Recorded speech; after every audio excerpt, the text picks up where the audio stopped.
100 बात की एक बात यह कि रूस से एक बहुत ही खतरनाक खबर आई है जिस पर भारत को भी ध्यान देने की जरूरत है। रूस की खुफिया एजेंसी है एफएसबी। नाम शायद सुना हो आपने। यह बहुत ही ताकतवर एजेंसी है रूस की। सोवियत यूनियन जब होता था तो केजीबी नाम था सोवियत यूनियन की खुफिया एजेंसी का। बहुत ही खतरनाक। अमेरिका की सीआईए, सोवियत यूनियन की केजीबी, इजराइल की मोसाद, ये सब वो एजेंसियां थीं जिनके किस्सों पर कई नॉवेल लिखे गए, कई फिल्में बनी। तो अब तो सोवियत यूनियन रहा नहीं। अब रूस की खुफिया एजेंसी जो है उसका नाम है एफएसबी। तो खबर यह है कि एफएसबी का एक इंटरनल डॉक्यूमेंट लीक हो गया है। एक साइबर क्राइम ग्रुप को यह डॉक्यूमेंट मिला है और खुफिया मामलों के जानकार मानते हैं कि यह असली है। ऐसा रिपोर्ट किया है अमेरिका के अखबार न्यूयॉर्क टाइम्स ने।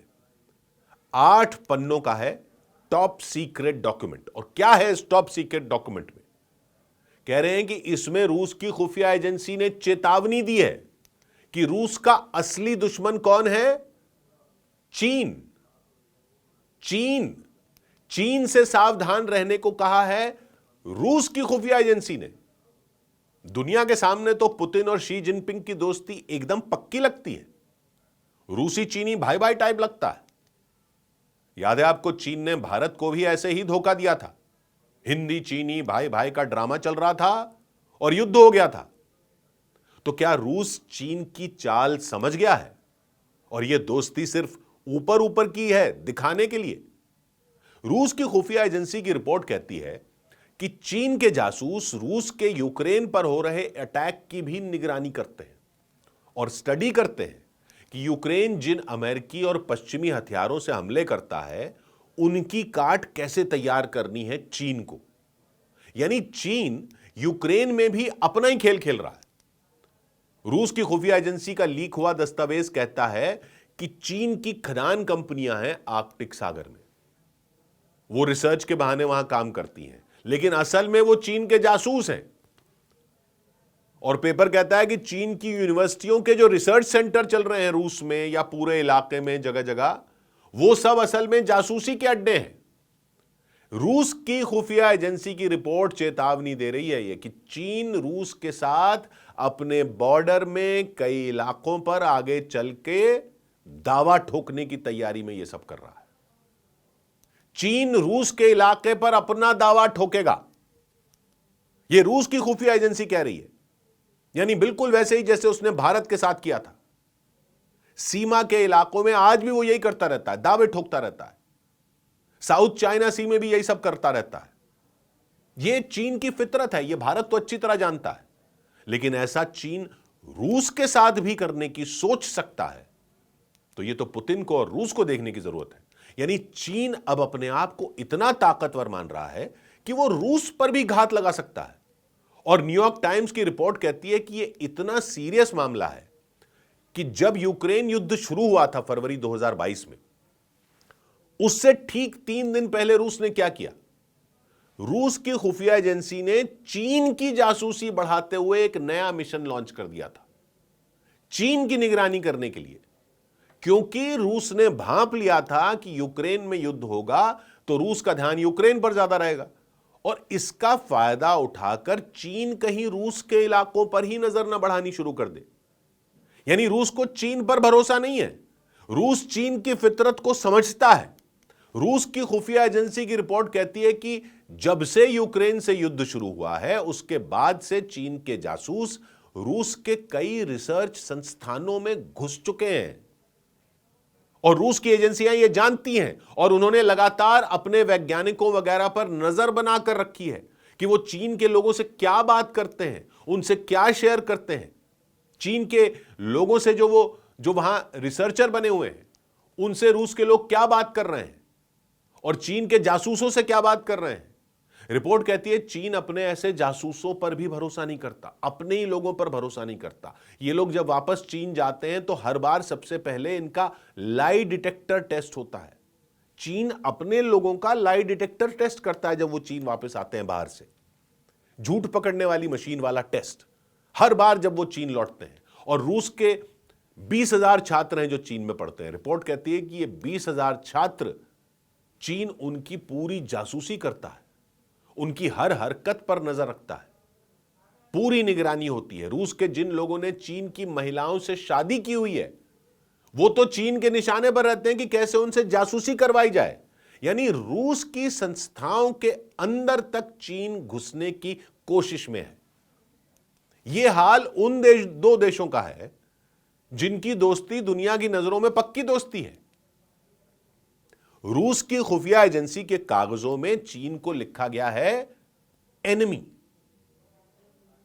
क्या लिखा है? एनिमी, दुश्मन, दोस्त नहीं। यह भी नहीं कि ऐसा दोस्त जिससे संभल कर रहो, बल्कि सीधा एनिमी, दुश्मन। रूस के वैज्ञानिक जो अपने संस्थानों में खुश नहीं है या किसी भी लालच से ब्लैकमेल करके जिनको तोड़ा जा सकता है, चीन उन पर निशाना लगाए बैठा है। चीन के बुद्धिजीवी इतिहास को ऐसे तोड़ मरोड़ कर पेश करने में लगे हैं जिससे वो रूस के इलाकों पर दावे ठोक सकें। ये रूस की खुफिया एजेंसी की रिपोर्ट कह रही है। यानी रूस सब समझ रहा है, रूस चौकन्ना है। दुनिया तो रूस और चीन की दोस्ती को अटूट मानती है। जब अमेरिका ने प्रतिबंध लगाए रूस पर, तो चीन ने उसका तेल खरीदकर उसका साथ दिया। कंप्यूटर चिप, मिलिट्री के पुर्जे वगैरह सब देता है चीन रूस को, लेकिन घात भी लगाकर बैठा है और रूस सब समझ रहा है। तो जाहिर सी बात है कि भारत भी सब देख रहा है।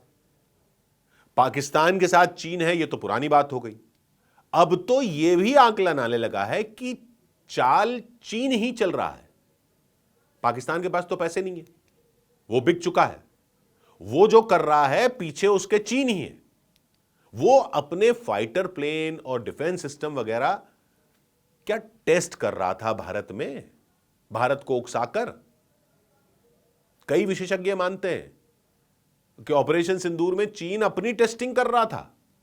पाकिस्तान तो उसका मोहरा बन चुका है, अब खुद कुछ नहीं कर सकता। ये जो बांग्लादेश में पाकिस्तान की चाल लग रही है, कई एक्सपर्ट तो ये मानते हैं कि पाकिस्तान के पास इतनी ताकत ही नहीं बची है कि वो खुद ये सब कर सके, खुद भी करे, बांग्लादेश में भी करे। ये पाकिस्तान का समर्थन करने वाली जमाते इस्लामी जो खड़ी की गई है बांग्लादेश में, फिर से कई एक्सपर्ट मानते हैं कि ये सब के पीछे चीन की चाल हो सकती है। भारत को घेरने के लिए अब वो खुद नहीं आ रहा, उसने पाकिस्तान को मोहरा बना लिया है। श्रीलंका में भी उसने यही कोशिश की थी, उतनी कामयाब नहीं हुई। मालदीव्स में भी की थी, अब बांग्लादेश में लगा हुआ है और पाकिस्तान को लगा रखा है इस काम में, क्योंकि खुद वो रूस के साथ भाई भाई खेल रहा है अभी। लेकिन वहां भी सेंधमारी की कोशिश है। रूस की खुफिया एजेंसी के डॉक्यूमेंट में लिखा है कि वो चीन के मैसेज करने वाले ऐप वीचैट पर नजर रखते हैं। जैसे व्हाट्सएप है, वैसे चीन ने अपना ही ऐप बना रखा है मैसेज करने के लिए। रूस उस पर भी नजर रखकर बैठा है। क्या है कि चीन ने बहुत टाइम से कोई युद्ध नहीं लड़ा है, तो रूस की खुफिया रिपोर्ट कहती है कि चीन को इस बात की चिंता लगी रहती है कि अगर उसे युद्ध लड़ना पड़ गया तो उसके हथियार कैसे मुकाबला करेंगे पश्चिमी हथियारों का। वो टेस्टिंग नहीं हुई है। युद्ध अभ्यास उसने बहुत किया, लेकिन युद्ध नहीं किया, तो हथियार टेस्ट नहीं हुए उसके। इसलिए वो यूक्रेन युद्ध पर पूरी नजर बनाकर रखता है। इसी से सवाल उठता है जो कई एक्सपर्ट उठा रहे हैं कि कहीं ऑपरेशन सिंदूर में भी चीन यही तो टेस्ट नहीं कर रहा था, यही तो नहीं परख रहा था कि कैसे मुकाबला करना है। पाकिस्तान को उसने हथियार दिए थे उनके जरिए, और अब वो और हथियार देने जा रहा है पाकिस्तान को। पाकिस्तान के पास पैसे नहीं, और हथियार दे रहा है। क्यों दे रहा है? क्या रणनीति के लिए अब भारत को यह मान लेना चाहिए कि वो पाकिस्तान को हथियार नहीं दे रहा, बल्कि वो तो चीन ही है जिससे लड़ाई है। पाकिस्तान की फौज तो एक मुखौटा बनकर खड़ी है सामने, चीन ही है वो। सारी चाल पीछे से चीन चल रहा है। ये किसी का सगा नहीं है, कभी किसी का सगा नहीं रहा। अगर जो ये लीक हुई बताई जा रही रूस की खुफिया एजेंसी की रिपोर्ट सही है, तो इसका मतलब यह है कि रूस चीन को समझ चुका है और दोनों एक दूसरे का इस्तेमाल कर रहे हैं। चीन जो चीजें देता है रूस को, ये उसका तेल खरीदता है तो रूस इस्तेमाल कर रहा है, लेकिन आगाह हो चुका है, पता है उसको कि अभी तो इस्तेमाल कर लो, लेकिन संभल के रहो। क्योंकि आपको पता है ना पुतिन पहले क्या थे, करियर कैसे शुरू किया था पुतिन ने, पता है ना? जासूस थे। कहां पे? केजीबी में। सोवियत यूनियन की खतरनाक खुफिया एजेंसी केजीबी के माहिर जासूस थे पुतिन। 16 साल तक विदेशों में रहकर जासूसी करके ही करियर बनाया उन्होंने। वो अब रूस के राष्ट्रपति हैं और शतरंज के खेल में रूसी खिलाड़ियों का बड़ा इतिहास रहा है। लेकिन याद रखना, ये शतरंज का खेल शुरू तो भारत में हुआ था। दुश्मन की चाल को समझना खुद चाल चलने से ज्यादा अहम होता है। 100 बात की एक बात।